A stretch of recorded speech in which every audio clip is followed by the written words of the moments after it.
Welcome to Sri Sai Satcharita, chapter 40.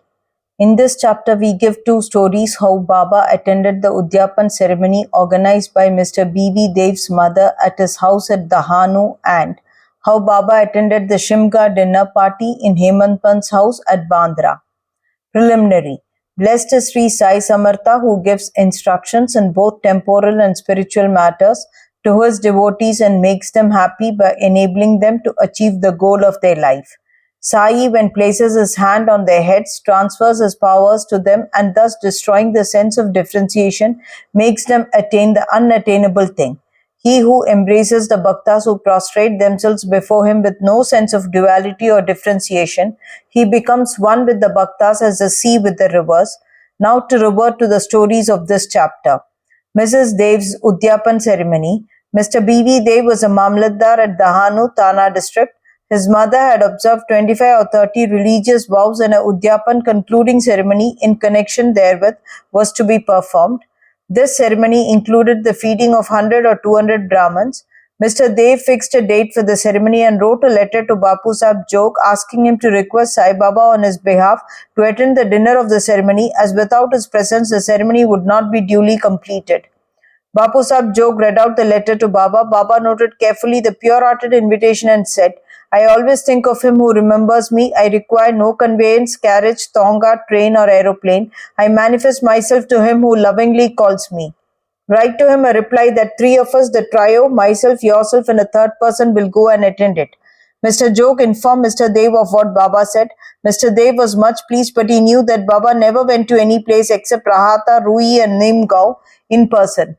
He also thought that nothing was impossible for Baba as he was all-pervading and that he might suddenly come in any form and fulfill his words. A few days before this, a sannyasi in Bengali dress and professing to work for the cause of the protection of the cows came to the station master at Dahanu to collect donations. The station master told him to go into the town and see the Mamlatdar Mr. Dev and with his help collect funds. Just then the Mamlatdar happened to come there. The station master then introduced a sannyasi to him. Both sat talking on the platform. Mr. Dev told him that a subscription list for some other charitable cause had already been prepared by the leading citizen Rao Sahib Narottam Shetty, and so it was not proper to start another subscription list, and that it would be better if he would visit the place after 2 or 4 months. Hearing this, the sannyasi left the place. About a month afterward, the sannyasi came in a tonga which stopped in front of Mr. Dev's house at about 10 a.m.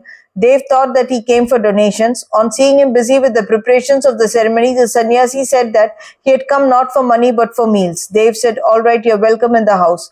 The sannyasi said, 2 lads are with me. Dev said, well, come with them. As there was about 2 hours for the meals to be served, Dev inquired where he should send for them. He said that it was not necessary as he would come himself at the appointed time. Dev asked him to come at noon. Exactly at 12 noon, the trio came, joined the party and after feeding themselves went away.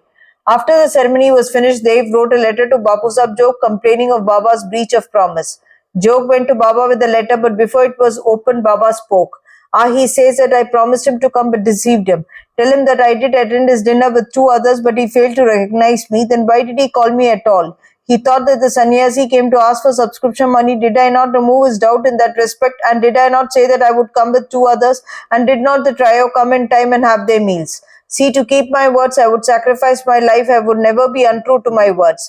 This reply pleased Jog's heart and he communicated the whole reply to Dev. As soon as he read it, he burst into tears of joy, but he took himself to task mentally for vainly blaming Baba. He wondered how he was deceived by the sannyasi's prior visit and his coming to him for subscriptions, how he also failed to catch the significance of the sannyasi's words that he would come with 2 others for meals. This story clearly shows that when the devotees surrender themselves completely to their Sadguru, he sees to it that the religious functions in their houses are duly executed and complied with all the necessary formalities. Hemant Pant Shimga dinner.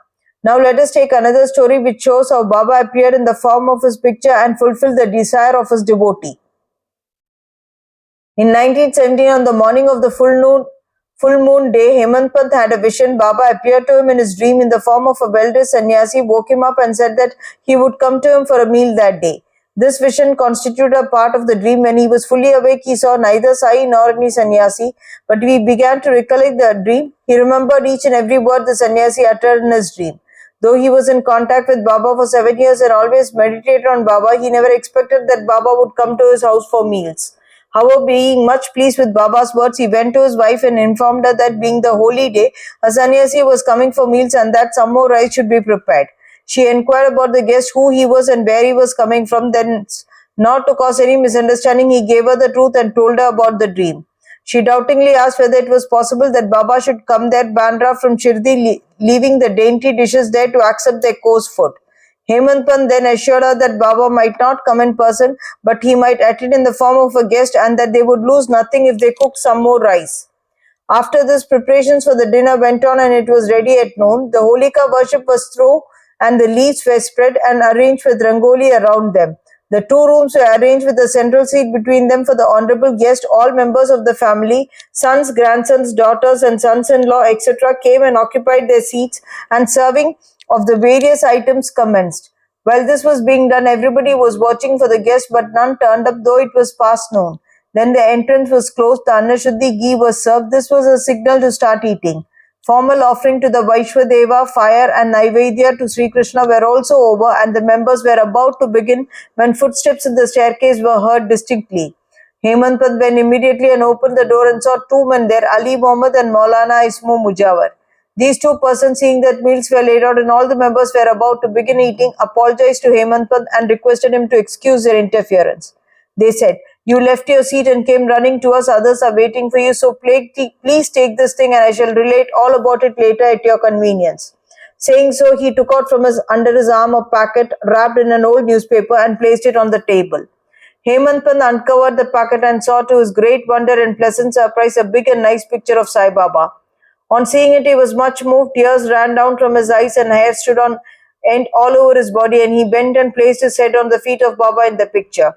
He thought that Baba had blessed him by this miracle or Leela. Out of curiosity, he asked Ali Mohammed how he got this picture. He said that he bought it from a shop and that he would give all the details about it afterwards, and wished that as all the members were waiting for him, he should go and join them. Hemant Pant thanked him, bade them goodbye, and returned to the dining hall. The picture was placed on the central seat reserved for the guest, and after making the due offering of Naivedya, the whole party commenced eating and finished it in proper time. On seeing the beautiful form of Sai in the picture, everybody was extremely pleased and wondered how all this had happened. This is how Sai Baba fulfilled his words uttered by him in the dream of Hemant Pant. The story of the picture with all its details with how Ali Mohammed got it, why he bought it and gave to Hemant Pant is reserved for the next chapter. Bo to Sri Sai, peace be to all.